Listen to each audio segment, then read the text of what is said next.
हाल फिलहाल में power star Pawan Singh को लेके एक बहुत बड़ी न्यूज़ अपडेट आई है। मतलब अपडेट ही एक तरह से जानकारी है फैंस के लिए और खुशखबरी भी है, एक तरह से खुशी की भी बात है कि पवन सिंह का यूज किया हुआ कार एक बहुत बड़े फिल्म में यूज किया जा रहा है। और ऐसा ही बताया जा रहा है कि पवन सिंह ने उस कार को खरीदा था, फिर उस कार को किसी बॉलीवुड एक्टर ने खरीद लिया।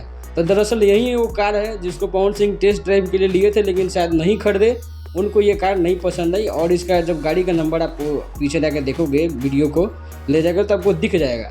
सेम कार जो है अभी ये देख लो, आप स्क्रीनशॉट है ये नई कुबेरा मूवी आई है एक साउथ की, उसमें इस कार को यूज़ किया गया है। फिल्म में बहुत बड़ा एक विलेन रहता है जो बहुत बड़ा बिजनेसमैन रहता है, वो इस कार को यूज़ करता है और इसको लेकर के काफ़ी ज़्यादा रीलें कट रही हैं। और बताया जा रहा है कि उस फिल्म में रश्मिका मंदाना भी है, वैसे उनको जोड़ करके ये बताई जा रही है, न्यूज़ फैल रही है कि रश्मिका मंदाना जो है पवन सिंह की कार खरीद ली है।